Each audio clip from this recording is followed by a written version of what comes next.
In the far corner of the galaxy, there was a beautiful and peaceful planet called Velmora. Its skies were violet, and its trees sparkled like crystals. The people of Velmora were kind and wise, but they were not strong fighters. They lived in peace for many years, but now danger had come. A cruel alien race called the Dravox had attacked nearby planets. The Dravox were tall, with black armor and red eyes. They wanted to conquer Velmora next. The Velmorans were afraid. Their weapons were weak. Their warriors were few. In the great crystal palace of Velmora, King Zaltar sat on his throne. His face looked tired, and his blue eyes were full of worry. His kingdom was in danger, and he had only one hope left. That hope was ... humans. Humans were new in the galaxy, but they were known for one thing: they never gave up. Even without strong powers, they won many battles through their bravery and clever minds. King Zaltar decided to ask the humans for help, but to show he truly trusted them, he made a surprising offer. He called his only daughter, Princess Solari, into the throne room. She walked slowly, her long silver hair flowing like water. The skin was pale, and her steps were weak. Everyone in the palace knew Solari was kind, gentle, and very frail. She was not a warrior. She had never held a weapon. But her heart was strong. "My daughter," the king said softly, "our world is in danger. I must send you to Earth. You will go as a sign of peace. You will live among humans, learn their ways, and show them that we trust them." Solari looked surprised. "Me? But I'm not strong, father." The king touched her shoulder. "I know, my child, but I believe in you. The fire in your heart is brighter than you know. Among the humans, perhaps, ... it will grow." Solari lowered her head. She was scared. Earth was far away. Humans were strangers. But then she remembered the children of Velmora, their laughing faces, their hopes. She could not let them down. "We'll go," she said, her voice soft but steady. The king nodded. "Then let us prepare." 3 days later, a human spaceship arrived. It was big and made of silver metal. Inside stood Commander Ryan Creed, a tall, strong man with sharp eyes and a calm voice. He had fought many battles and didn't smile. Often he stepped out and bowed to King Zaltar. "We received your message. Earth is ready to help. I will personally protect your daughter." Solari stood beside her father. She looked small next to the human commander. Creed looked at her. She looked back. "She's different," he thought. "She looks fragile. Will she survive Earth's training?" But he said nothing. The king gave Solari a small glowing stone. "This is a piece of Velmora. Keep it close and remember who you are." Then Solari stepped into the ship. The door closed and the engines roared. The ship rose into the sky, and soon Velmora was only a memory behind her. The journey to Earth took 6 days. During this time, Solari stayed quiet. She looked out the window at the stars. She ate little. Her body felt weak. Earth's gravity would be strong. Her training would be harder. Commander Creed watched her. He didn't talk much either. Noticed she always woke early, read human books, and tried to learn. There was something in her eyes, a silent fire. Finally, the ship reached Earth from space. Earth looked blue and green, was beautiful in a wild way. The ship landed at a base called Fort Genesis, a training center for the best human soldiers. There were tall buildings, robots, and soldiers in uniform. As Solari stepped out, many eyes turned toward her. "Is that the Velmoran princess?" One soldier whispered, "She looks like a feather." Another said. Commander Creed frowned. "Enough. She's under my protection. She's here to train." The next day, training began. It was harder than Solari ever imagined. Earth's gravity made her legs heavy. She could barely run. She couldn't lift the training sticks. She failed every test. Some laughed behind her back. Others said she was wasting their time. But Solari didn't stop. Every morning before sunrise, she trained alone. She fell. She got up. She fell again. But she kept going. Her hands got bruised. Her feet bled. But her eyes never gave up. Commander Creed saw it all. "She's not strong yet," he said to another officer. "But she has heart. That matters more." At night, Solari sat in her room, holding the glowing stone from her father. She whispered to it, "I'll become stronger, I promise." 1 week later, something changed. During a training match, Solari faced a practice robot. It was faster, stronger, and made of steel. The others watched. Many expected her to lose. But this time, Solari moved quicker. She jumped higher. She dodged, rolled, and struck the robot's weak spot. Boom, the robot fell. Solari stood over it, breathing hard. Her hands were shaking, but she had one. Silence filled the room. Then someone clapped. Another followed. Soon the whole hall was cheering. Commander Creed smiled for the first time. "Not bad, little flame," he said. Solari looked at him. "Little flame?" she asked. He nodded. "You may be small now, but you're burning brighter every day." She smiled. For the first time, she felt like she belonged. Every morning, before the sun rose over the training base called Fort Genesis, Princess Solari stood in the cold air, ready to train. The other soldiers still called her the alien princess or the feather girl. But she didn't care. Anymore, their words no longer hurt her. Her arms were getting stronger. Her legs were faster. Earth's heavy gravity, which once made her stumble, now felt normal. She trained with wooden sticks, laser rifles, and even her bare hands. She studied battle maps, learned human tactics, and practiced teamwork drills. She was no longer the weak girl who had arrived from Velmora, and every evening she sat quietly in her small room, looking at the glowing stone her father had given her. "I'm becoming someone new," she whispered. "But I'll never forget who I was." Commander Ryan Creed watched her from a distance. He had trained many soldiers, but Solari was different. She didn't learn fast. She didn't have big muscles. But she had something rare, the will to improve. Creed began spending more time with her. He corrected her stance during combat drills. He taught her how to stay calm in danger. He showed her how to aim better, how to strike faster. "She listens more than she speaks," Creed said to another officer. "That's a good quality." Still. Not everyone believed in her. One soldier, Private Knox, often teased her. "You think you can fight a real enemy, princess? Go back to your crystal palace?" Solari didn't answer. She only trained harder. One day Knox challenged her in a sparring match. "Let's see if you can hit me even once." The others gathered to watch.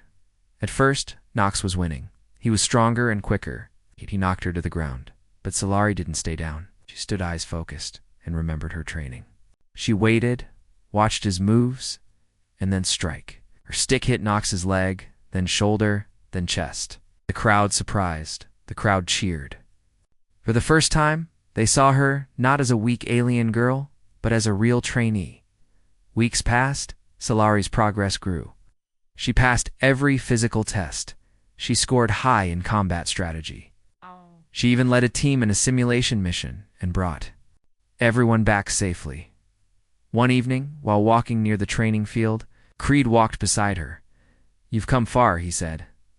Solari smiled. "But I still have a long way to go."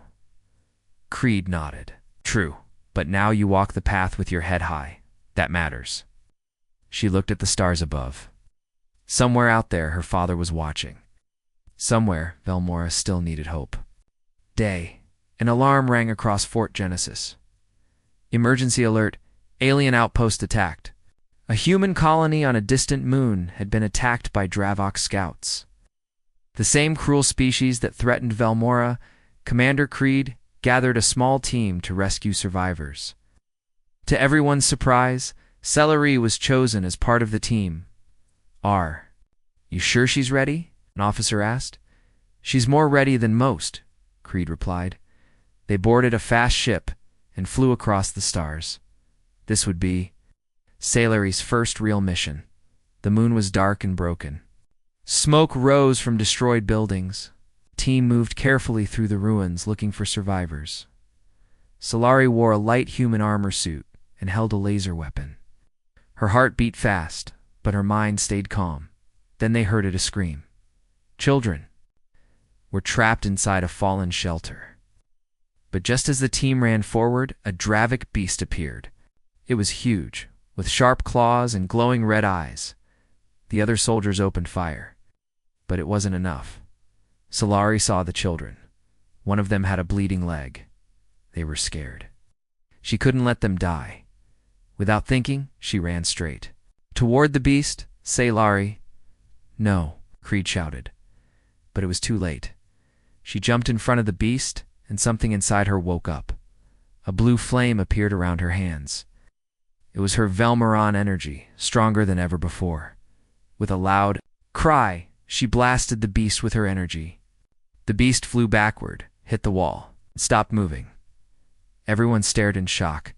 Solari quickly pulled the children out and gave them first aid. Her hands were shaking, but she stayed strong. Creed walked to her. "From?" he asked. "I don't know," she said softly. "I just couldn't let them die." He looked at her, amazed. "You have the heart of a protector." They returned to Earth. Solari was no longer just a trainee. People called her the Flame of Velmora. Her story spread across bases. Even news from other planets picked up her tale. Solari didn't let it go to her head. She kept training, kept studying, and kept improving. She still looked in the mirror and saw the soft girl from before.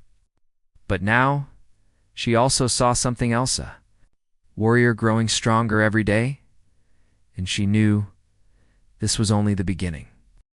Weeks passed since the mission on the moon. The name Flame of Velmora was now known across many planets. A Princess Solari didn't stop training.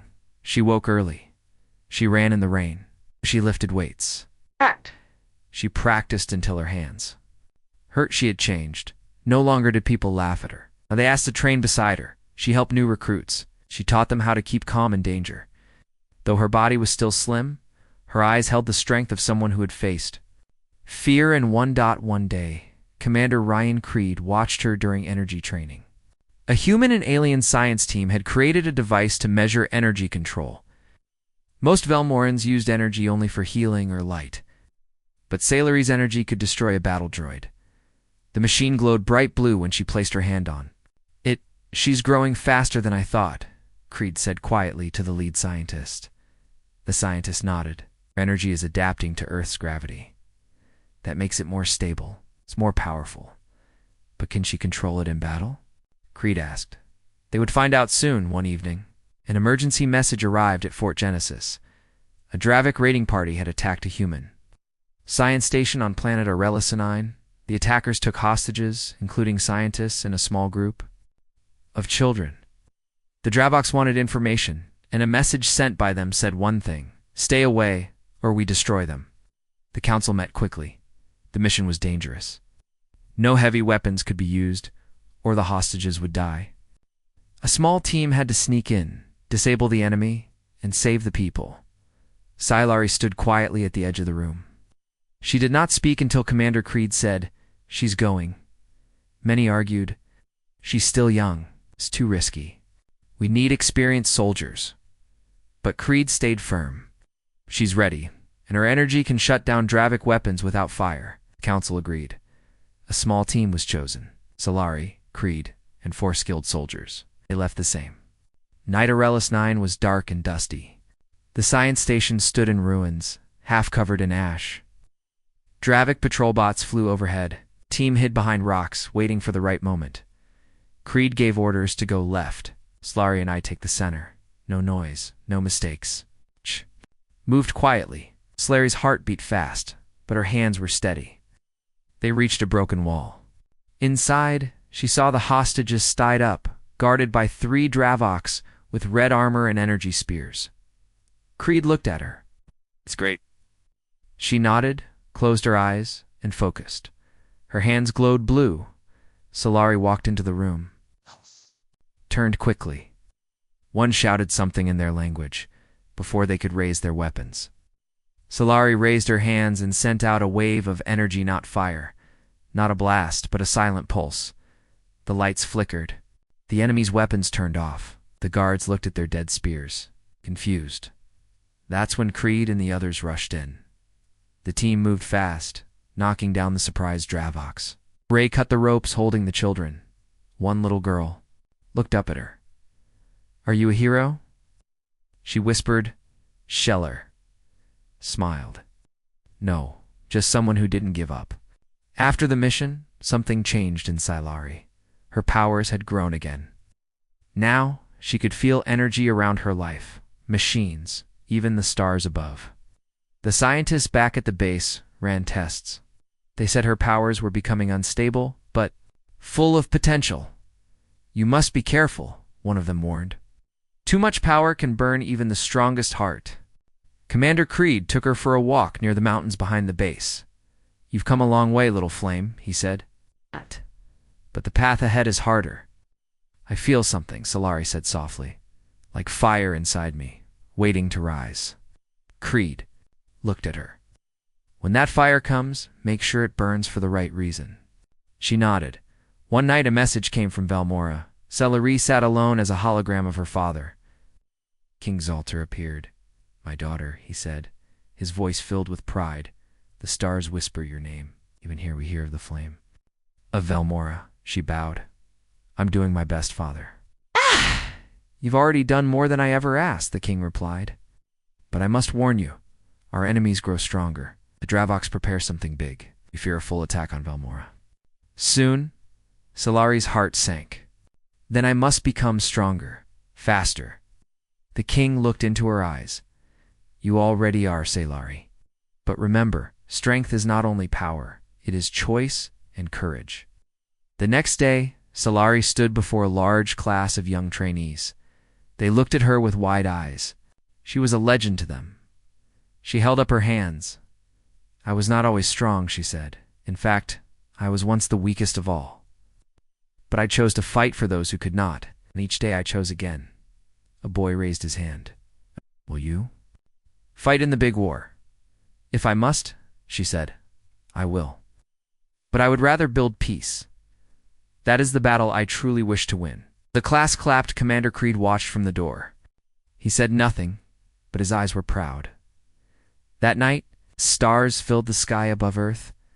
Scifi stood on the rooftop of the training tower. Her blue energy glowed softly in her hands. She was not the same girl who had left Valmora. She was becoming something greater, a warrior with the heart of a protector. And deep inside her, the fire waited to rise again.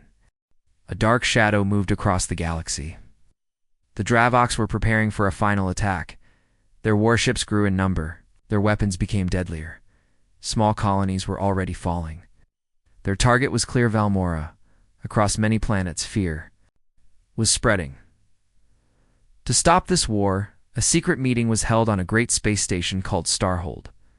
This place floated between stars and was protected by the strongest shields. Leaders from Earth, Valmora, and other allied worlds came together. Inside the main hall, bright lights shone on the round war table. Holograms of planets floated in the air. Around the table sat generals, kings, queens, and commanders, and among them stood Princess Scifi. Dressed in her new battle armor, blue and silver, glowing gently with her Valmoran energy. Some still looked at her with doubt. Others whispered behind their hands, "A princess. She's still young? Can we trust her?" But she stood tall and calm. Commander Ryan Creed sat beside her. He had seen her grow from a shy girl into a fighter. He believed in her fully. High Counselor of Earth stood. "The Dravox are building a new mothership. If it launches, no planet will be safe. We need a plan." Many generals spoke. Some wanted to build more shields. Others wanted to wait and see. But Scifi raised her hand. "Waiting will cost lives," she said. Her voice was soft but clear. "We must strike first before the mothership is ready." The room fell silent. One Valmoran elder shook his head. "We are not ready for war." Another general laughed. "And you think you can lead such a mission?" Scifi stepped forward. "I do not speak with pride. I speak with duty. I have seen the Dravox. I have faced them. And I believe we can win if we act now." She pressed a button on the table. A map of the Dravic base appeared, showed weak spots, entry points, and guard rotations. The leaders looked surprised. Creed smiled. She spent weeks studying their movements. This plan is solid. A short silence passed. Then the High Counselor nodded. Very well, we approve a small strike team, silent, fast, and focused. Princess Scyllari, you will lead it. Scyllari bowed. Her head, I will not fail. Back at Fort Genesis, preparations began. The chosen team included elite soldiers, both humans and Velmorans. Commander Creed joined too. He wouldn't let her go alone. They trained day and night. They practiced silent landings, close combat, and escape routes. One evening, Scyllari sat alone looking at a small screen. A message from her father, King. Zaltar appeared. My daughter, he said, I have watched your journey. You are stronger than I ever dreamed. But this mission, it is dangerous. You do not have to go. Scyllari looked into his eyes. I must. If I don't, many will suffer. The king nodded slowly. Then take my blessing. You carry the light of Velmora. The night before the mission, the team gathered in the hangar. Their ship, Starblade, was ready. It was small, fast, and silent. Creed stood before the team. This is not just a mission. This is a message. We will show the Dravoks that we do not fear them. Then he looked at Scyllari. You're the heart of this team. Us well, she nodded. We will fight not with hate, but with hope. Let's go. The ship took off, cutting through space like a silver arrow as they flew toward enemy space. Ow. Scyllari sat beside Cred in the control room. Are you afraid? He asked. A little, she said honestly, but I'm more afraid of doing nothing. Creed smiled. Good. Fear can guide us if we don't let it control us. Double quotes soon, they entered Dravik territory. Dark ships floated like giants. Their base looked like a black mountain in space. The Starblade turned off all lights and went silent. It landed behind a group of asteroids. The team wore black suits and moved through the shadows. Every second was dangerous. Finally, they reached the outer wall of the Dravik mothership. Using energy tools, they cut a small hole and entered. Inside, the air was hot. Red lights blinked. Strange sounds echoed through the halls. The team moved in silence. They passed control rooms, guard stations, and weapon chambers. Scyllari's heart beat fast. She could feel the energy inside her growing. Her hands glowed softly. Suddenly, they reached the reactor core at the heart of the ship. One blast here, and the entire mothership would be destroyed, but the enemy had expected them. An alarm blared. Doors slammed shut. Dravik warriors charged from both sides, tall, armored, and cruel. The team stood back to back, ready to fight. Creed looked at Scyllari. Now we see what your fire can really do. Scyllari stepped forward, her hands glowing bright blue. The Draviks laughed, thinking she was weak. But she closed her eyes, took a deep breath, and opened her arms. A wave of pure Velmoran energy burst from her body, stronger than ever before. Lights flickered. Enemy weapons shut down. Even the walls shook. The Dravoks stumbled, confused. The team charged forward. A fierce battle began. Lasers flashed. Blades clashed. Scyllari moved like lightning, dodging, striking, protecting her team. The reactor was close now. Creed shouted, "Set the charges." A soldier placed the bombs. Timer set. 3 minutes. They had to escape dash fast. As they ran back through the hallways, more Draviks chased them. Scyllari stayed behind to hold the path. You go first, she told Creed. No, shouted. We stay together. But she raised her glowing hand. I'll catch up, I promise. Creed hesitated, then ran. Say. Ri stood in the middle of the hallway. She gathered her power one last time. Boom. She sent out a final blast, throwing the enemies back. Then she turned and ran. The team reached the Starblade just in time. Scyllari jumped in. The doors closed. Everyone safe, Creed shouted. The ship flew out at top speed. Behind them, the Dravik mothership exploded into bright light. The sky shook. They had done it. Seller looked out the window, her heart full. Of fire, she had led them. She had fought. She had won. But deep inside, she knew the war was not over yet. The stars behind them were still glowing from the explosion. The Dravik mothership was gone. Inside the human ship Starblade, silence filled the air. The team sat quietly, catching their breath. Their faces were tired, their clothes torn, but their hearts were full of pride. They had survived. Princess Salari leaned back in her seat. Her arms were sore. Her armor was scratched. But inside her chest, her energy still burned like a bright flame. She had done more than fight. She had led. Commander Ryan Creed looked at her. "You did well," he said. She gave a small smile. "So did you." The others around them nodded. No one saw her as weak anymore. No one called her just a princess. Now they called her a warrior. News of the successful mission spread quickly. On Earth, people cheered. On Velmora, bells rang in the sky temples. Children shouted her name in the streets. The flame of Velmora has struck the enemy. Even other planets that had once stayed silent began to speak. Some offered soldiers. Others sent supplies. The galaxy had seen a sign of hope, and it came from someone they never expected. Back at Fort Genesis, a special event was held. Soldiers, scientists, and leaders gathered in the Great Hall. The High Counselor of Earth stepped forward, holding a shining medal. "For bravery, for leadership, and for lighting the path forward," he said. "We honor Princess Salari of Velmora." The room clapped loudly. Celery walked to the front and accepted the medal. But when the cheering stopped, she spoke softly. "I did not win this alone," she said. "I had a team. I had teachers. I had a reason to fight peace." People listened. "Closely, I was once afraid," she continued. "But fear is not weakness. It is the start of courage, and courage is a choice." Her words touched many hearts.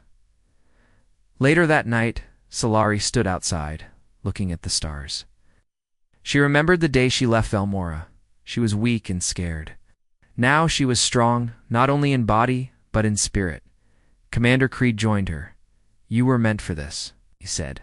She shook her head. "I wasn't born for war, but I will fight. It protects peace." He smiled. "That's what makes you different." Suddenly a message came in from Velmora. It was her father, King Zaltar. "My daughter," he said proudly. "I watched. Your speech, your words have given strength to many. But I must warn you, this war is not over." Salari's face became serious. "What's happening?" "Our scouts saw a new kind of Dravik ship," the king said. "Bigger, darker, and faster. We fear it may be their last weapon. They are angry. They want revenge." Salari nodded. "Then we must be ready." The next few days were full of planning. Inside the war room at Fort Genesis, Salari and Creed studied the new enemy movements. The Dravoks were gathering their remaining forces near a red star called Dernik's Flame. If they strike from there, Creed said, they could hit Velmora and Earth at once. Salari looked at the star map. "We can't wait again. We must finish this." "But how?" the general asked. "They expect us to defend," she replied. "So instead, we attack one final time. Not in fear, but with everything we've got." Her plan was risky.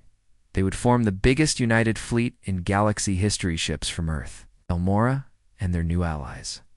They would face the Dravoks in open space, near Dernik's Flame. It would be the final battle. Before the fight, Salari returned briefly to Velmora. The skies were still beautiful. The trees still shone. But now, soldiers trained in every city. Children wore warrior symbols, and her name was written in glowing banners. She met her father in the palace garden. "I am proud of you." "Salari," he said, holding her hands. She looked into his eyes. "I never wanted war, father, I know," he said. "That is why. You must lead." He gave her a new armor made of crystal and metal, light and strong. It was built for her alone. "You are the flame of our people," he said. "Let it shine in the darkest hour." The day of battle came. Thousands of ships filled the sky. Blue, silver, green, all flying in one direction. Inside the main ship, Salari stood in the command room. She wore her new armor. Her hair was tied. back. Her eyes burned with quiet strength. Commander Creed stood beside her. Ready? God. Yes, she said. Then she spoke to the whole fleet. This is not just about Velmora or Earth. This is about all of us. We fight so no one will. Ever fear the Dravox again? Stand strong. Stand together. Let the stars remember this day. The fleet moved forward. The Dravox were waiting, and so the final battle began. Lasers flew across space. Explosions lit the stars. Ships danced between meteors. Sailor led from the front. Her hands glowed with energy. She destroyed enemy ships. With blasts of light, she protected her team with energy shields. She moved like wind and fire. At one point, a giant Dravik ship locked onto the command vessel. The blast would have destroyed them all, but Sailari flew out on a smaller fighter, alone, and used her energy to block the blast. Her body shook, her armor cracked, but she held the enemy ship broke apart. The fleet cheered. Commander Creech shouted into the comms, "Follow her. Push forward." The final wave began. And after hours of battle, it ended. The Dravox were defeated. Their leader was captured. Their army was broken. Peace had returned. But the galaxy knew it came not from weapons or fear. It came from the courage of one girl who chose to fight when she could have, stayed silent. The girl who became a warrior. The warrior who became a flame. The war was over. The stars were quiet once more. The galaxy had changed forever. Princess Alari stood on the great balcony of her home planet, Velmora. The violet sky stretched wide above her. The crystal trees shimmered softly in the evening light. She was no longer the fragile girl who had left Velmora many months ago. She was a warrior, a leader, a symbol of hope. Back on Earth, the news spread fast. Children dressed as Sailari, wearing blue and silver. Songs were sung about the flame of Velmora. Books were written telling her story. Yet, Sailari did not seek glory. She knew the true battle was not only to win wars, but to build peace. One morning, she stood beside Commander Ryan Creed in a new building called the Galactic Peace Academy. It was a place where humans and aliens trained together, where warriors learned to understand each other, not just to fight. Sailari looked at the students from many worlds. They were young, eager, and full of hope. This academy, she said, is for all who wish to protect life. Here we learn that strength is more than power, is kindness, respect, and courage. The students cheered one day. Sailari received a message from her father, King Zaltar. "My daughter," he said, his voice warm, "you have done what no one thought possible. You have united worlds and brought peace. Velmora is proud." Sailari smiled. "I could not have done it without you or the humans." King Zaltar nodded. "Together, we are stronger. Remember that?" But Sailari's journey was not finished. She often thought about the future. The galaxy was big. There were still dangers. There were still mysteries. She wanted to explore, to learn, and to protect. With Commander Creed by her side, she prepared a new mission to travel beyond known space, to find new allies, and to stop threats before they grew. Her heart burned with a new fire, a fire of hope. As the sun set on Velmora, Sailari stood with Creed on the hill overlooking the crystal forests. "Are you ready for what comes next?" Creed asked. She looked. "At the stars, I am ready. Because now, I am not just a princess. I am a warrior. And warriors never stop fighting for what is right." Creed smiled. "Then let's go." Together, they walked toward the waiting ship. The galaxy had seen many heroes, but none like Sailari. She was proof that even the weakest can become strong, that courage can grow from fear, that peace can come from war, and that sometimes the smallest flame can light the darkest night.